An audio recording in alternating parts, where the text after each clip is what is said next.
Kaya ngayon kasi, 'di ba, si Chris Aquino lumala yung kanyang sakit.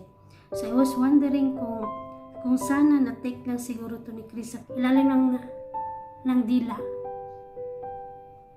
Meron din siyang bukur or frankincense. Na-mention ko sa inyo, na-share ko sa inyo guys yung video ng colonoscopy ko.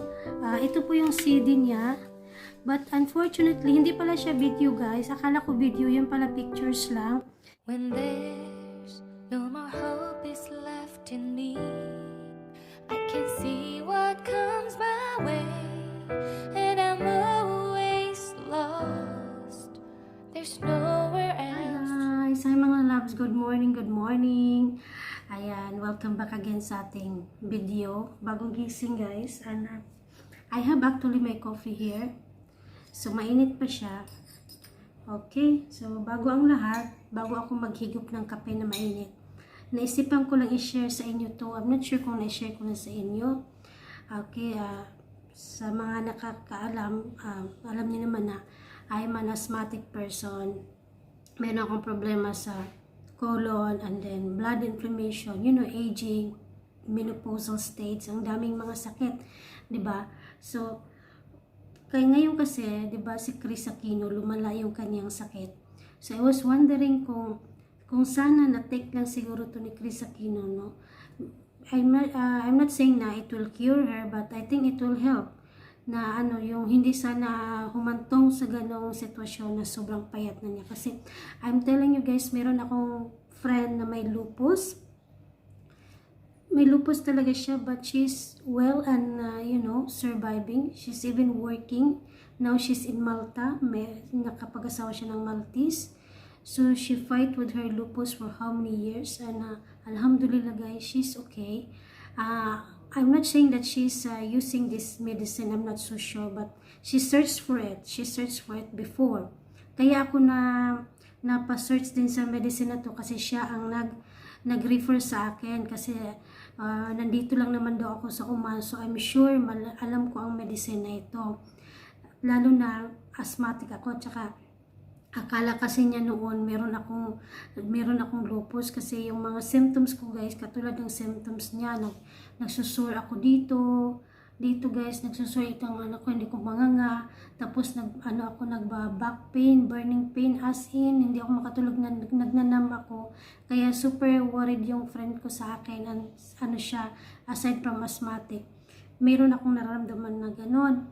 So na-realize ko lang si Chris Aquino, sana na niya na merong naka-advise sa kanya ng ganito. Pero nga lang guys, medyo masama ang lasa nito. Hindi ko alam sa katulad ni Chris Aquino kung tatanggapin niya ang lasa nito. What I am talking about guys is this one. Napakita ko na ito noon sa mga sa what do you call this, sa LS ko, kung ano yung tinitake ko. This is guys, hindi ko alam kung kita ba, frankincense extract. Di ba nagbubukura ako yung pausok dito sa mga Arabo? Yung 3 na yun guys, yung frankincense na 3 no? Meron siyang taglay na medisina na nakakatulong sa mga sakit-sakit din, not only pausok sa bahay, pero may taglay siyang medisina yung frankincense na nakakatulong sa mga may sakit-sakit. Kaya nga para sa mga Arabo parang holy tree yun. So hindi ko alam kung kita yung pangalan niya guys. Okay, picturean ko na lang siguro ng close. Basta siya, frankincense extract. This is actually na order namin online kasi wala dito sa Arab ng ganito. Meron silang ganito pero ibang klase. Na-order ng isang naming kaibigan, yung nag-therapy sa akin noon, online, kasi bakit niya din na-push sa akin to, dahil nga marami akong burning pain noon. Yung bang hindi ka makatulog sa gabi guys. So, kung ano yung nararamdaman ni Chris Aquino guys, naintindihan ko siya kasi hindi po talaga basta-basta yung parang nasusunog yung likod mo, yung dito mo, braso mo, tapos yung parang hindi ka makaganon kasi parang mainit na nasusunog. Ganon part kasi yun sa guys, hormonal imbalance. At saka when you are welcoming menopausal stage, so yun ang nangyayari kay Chris Aquino. So siguro sa kanya, nalata yung kanyang, ano bang tawag doon, yung kanyang bituka sa kakatake siguro niya ng pain reliever. Because myself, I never use pain reliever guys. Titiisin ko yan na wala akong tulog hanggang umaga. Huwag lang akong mag-take ng pain reliever kasi yung pain reliever talaga isa sa mga dahilan na maano yung ating bituka, yung ating intestine, yung magka-ulcer tayo. Kaya lalo na may ulcer ako, kaya I never take pain reliever talaga. Unless kung ano yung parang galing sa doktor na katulad niyan nung meron akong ano tawag doon, yung tonsil. So kasama noon yung antibiotic at saka pain reliever. Yun lang, nagtitake ako. But for my back, my burning pain, no, I never use. So ito lang siya guys, ang gagawin lang nito, i-shake mo muna. Ang tagal mabukas guys. Ang tagal ni mabukas. Napahigpit ang ano. Ayan. Medyo konti na lang ang laman nito guys eh. Pero meron pa siya. Ayan na. So dito sa ano guys, sa ilalim ng dila.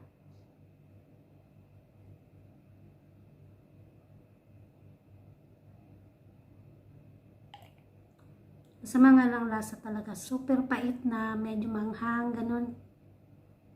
Na minty. Ang sama ng lasa. Pero now, aside from this guys, bago ko sabihin sa inyo health benefits nito, aside from this, meron din akong ito siya, yung water na ito. Bakit ibang kulay? Kasi meron siyang, natunaw na siya guys. So, meron din siyang bukur or frankincense. Ayan. Inalagay ko siya dito. Ito yung parang bato. Kung yung pinapausok ko guys, ganito din itsura. Pero pag sinabi mo dun sa store, I want to buy pa bukur for eating. For eating means for medicine. Yun ang pagkakaintindi ng mga tindero dito. Pero for bukur for house, iba din yung ibibigay nila sa inyo. So kailangan mo sabihin sa I want to buy bukur for eating means for medicine. So ito yung for eating or for medicine na bukur. Iba din yung pinapausok ko.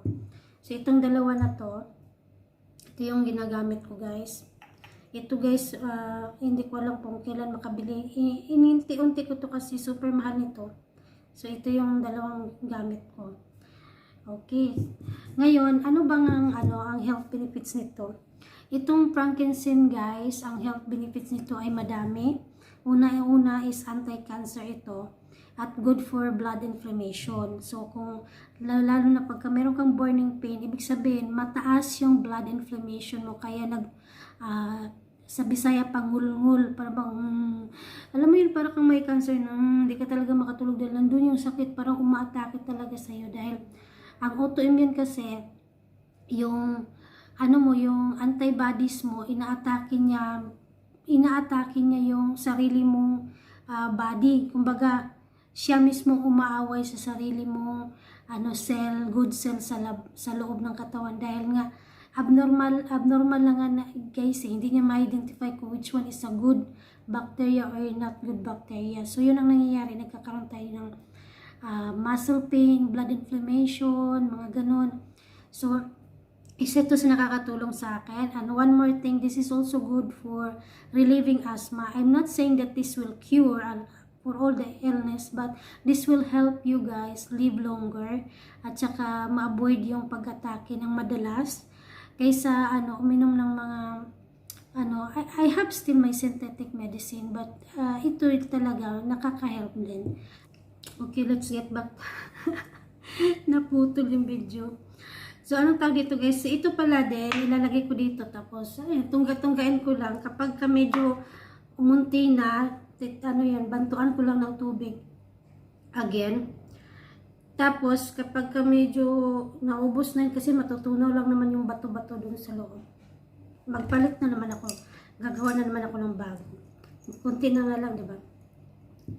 So ang tawag dito, I'm not promoting this I'm not promoting, I'm just sharing guys kung ano yung gamit ko. Baka sakaling may makatulong sa iba. Anyway, pwede naman itong ma-order online. Basta ay search nyo lang yung mga, ang pangalan nito, Olivan frankincense. So, according dun sa Egyptian na ano sa akin guys, nag-therapy, yung parang nag-reflexology sa akin noon. Galing daw ito sa Spain, doon daw niya ito in order online kasi yung ganito wala pa dito sa Oman. Meron dito sa Oman, ibang klase. So, ayun, this costs around 40 riyals sa Oman. 40 riyals. So, in peso, may mga 5,000 pesos yung ganito. So, kaya naman siguro yun ng mga mayayaman. Yun na. Tapos ito, mura lang ito. Itong ganito. Mura lang to. Yung bili ng ganito. Mga 5 reals, siguro 5 reals, mga 600 pesos sa Pilipinas.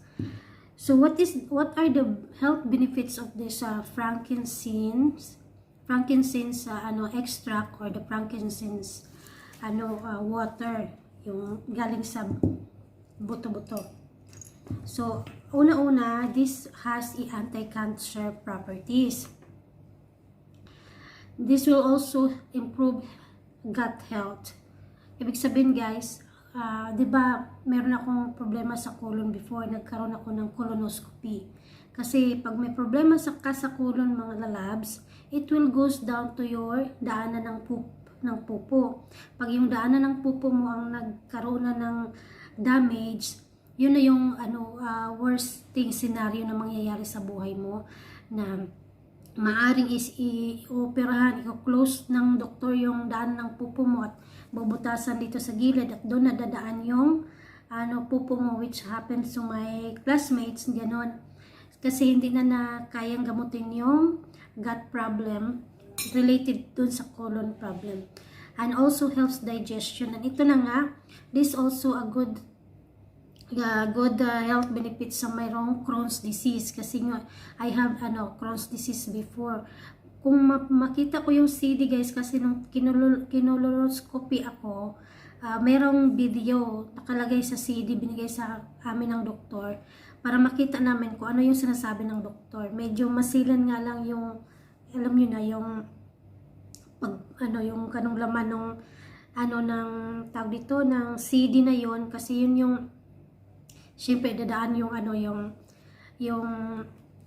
yung tubo, yung wire na may camera. So dadaan yun sa daanan ng pupo hanggang patas papunta dito sa may colon. Hanapin ko guys yung CD na yon at baka mai-share ko sa inyo ang video para meron din ako kayong kaalaman kung ano yung bakit ako nagkaroon ng problema sa colon noon at anong itsura ng suspected Crohn's disease. Iilan pa lang yung spot na nakita, but imagine that, iilan pa lang yung mga sore na nakita doon sa aking colon. Pero sobrang sakit na yung naranasan ko nung time na yun guys.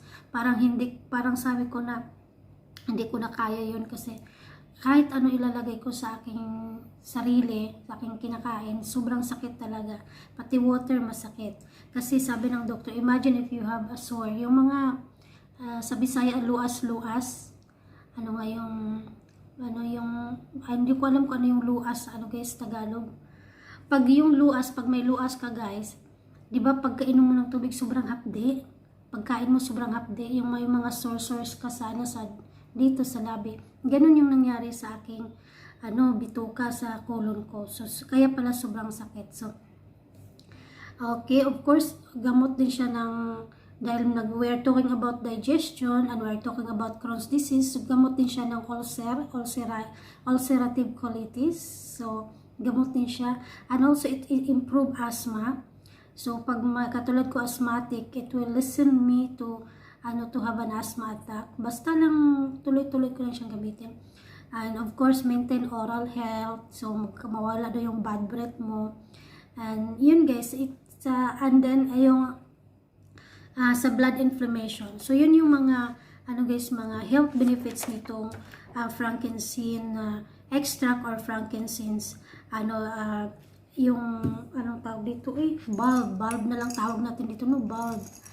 So guys, if you're in the Asia, mahirap talaga makabili nito. I'm not sure kung meron sa Asia, pero dito sa Arab country, sa mga friends ko na nandito sa Arab country, kung meron kayong mga kapamilya na may mga sakit sa mga binabanggit ko, bilhan nyo sila ng ganito guys, hambang nandito pa kayo, para may makatulong naman kayo sa kanila at mapawi yung kanilang mga nararamdaman, especially if they have blood inflammation, kasi ngul-ngul talaga siya guys, sobrang maanta na parang hindi ka makatulog sa gabi. So ito lang mga lalab sa mga gamit ko, na i-share ko lang sa inyo dahil I was looking at it there in the morning kasi mag-drop sana ako. Sabi ko, hala, parang hindi ko pa ito na-share sa inyo. No? Kaya sinare ko sa inyo ito. Hindi ko lang maalala kung napakita ko ito noon. Pero ngayon na-share ko na sa inyo guys. So, yun po ang, so nakita nyo naman, minsan inaatake pa rin ako ng asthma. As I said, hindi po siya masasabi natin cure talaga. Kung ma-cure man, then that's good, diba? Pero kung you are looking for lang yung relieve ka lang ba, yung hindi ka masyadong manghihina sa buong buhay mo, yung kaya mong dalhin yung sakit mo, na hindi ka nakadepende palagi sa injection, sa mga oral medicine, na yung mga synthetic, why not try an alternative medicine? Wala naman sigurong masama mga lalabs, no? So, yun lang guys, ang i-share ko sa inyo at dito sa ating sit down na vlog before I'm having my coffee. Nabugnaw na aking kape guys. So, yun lamang po. Maraming salamat sa pakikinig mga lalabs, and I hope you are well and getting well sa anumang mga karamdaman ang nararamdaman ninyo sa mga panahon na ito, especially for mothers like me welcoming menopausal stage. I'm with you kasi hindi po talaga basta-basta. So, kung meron kayong kapamilya na welcoming menopausal stage or meron na talagang nasa menopausal stage na talaga and also having an asthma, please try to understand, give more comfort, give more love, kasi guys, yun po ang pinakamahalagang bit-bit ng mga taong may mga karamdaman. Yun lamang po, at maingay ang aming aso. Bye guys! Thank you for watching. Mga loves, hi! Welcome back again. So, ituloy natin yung discussion natin kanina dun sa about sa aking colonoscopy. Diba na-mention ko sa inyo, na-share ko sa inyo guys yung video ng colonoscopy ko. Ito po yung CD niya. But unfortunately, hindi pala siya video guys. Akala ko video, yun pala pictures lang. Kalakip din ito yung laman ng report ng colonoscopy. So, pictures lang siya guys. Anyway, gusto ko pa rin share sa inyo. So, dun sa pictures, makikita nyo dun yung laman ng yung loob ng colon ko. Papunta dun sa gut, yung lining pa ng daanan ng pupo natin. Sorry guys Tapos, makikita nyo dun sa picture. Tapos, yung mga lalagyan ko ng circle, yun yung mga may part na may sore. Yung tinatawag nilang Crohn's disease or basta siya guys actually siya yung ulcer siya. Pero, yung ulcer na yun, compatible siya tawagin na Crohn's disease or tinatawag nilang Behcet's disease. So, makikita nyo dun guys kung ano yung sinasabi ko na Crohn's disease. So, kung makikita nyo sa labi ninyo na mayroon siyang singaw, okay, yung mga singaw-singaw, parang ganun din siya guys, ang makikita nyo dun sa loob ng colon ko. So, actually, yung colon ko is clear. Wala naman siyang, yung parang, symptoms na mayroon siyang cancer, alhamdulillah. Pero mayroon siyang sore, yun nga yung tinatawag na yung disease na yun na hindi siya colon cancer, but it can cause to become a colon cancer pag hindi siya nakita ng mas maaga at na-treat ng mas maaga. So, buti na lang nung umatake nga yung tiyan ko ay sawa ng Diyos na nakapag-colonoscopy ako dito sa Oman. So, ayan guys, ipapakita ko sa inyo sa mga pictures, mga ilang pictures. Tingnan nyo doon guys, yung mga bilog-bilog. So, pag kayong may mga ulcer, mostly talaga ang ginawa sa kanila na test is colonoscopy or endoscopy. Yung endoscopy dito sa lalamunan, ipapadaan yung tube na mayroong camera.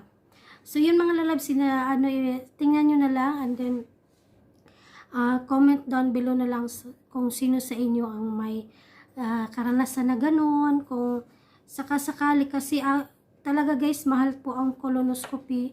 So, bakit nyo pa antayin na magkaroon kayo ng ganun? Kung may nararamdaman na kayo sa tiyan ninyo, alamin niyo yung mga bawal na nakapagpa-atake ng sakit ng tiyan niyo at iwasan na ninyong kainin. Kasi yun yung pagkain niyo ng ganun tapos sumakit ang tiyan niyo, ibig sabihin mayroon ng something na sore or sugat dun sa loob ng inyong sikmura o yung sa inyong colon or intestine or something doon sa loob ng inyong tiyan. So yun mga loves, sana may natutunan muli kayo sa aking karanasan sa buhay ko. At again, stay safe and be healthy, be happy, and sana magpagaling ang may mga karamdaman sa mga oras na ito. Bye for now. Bye again.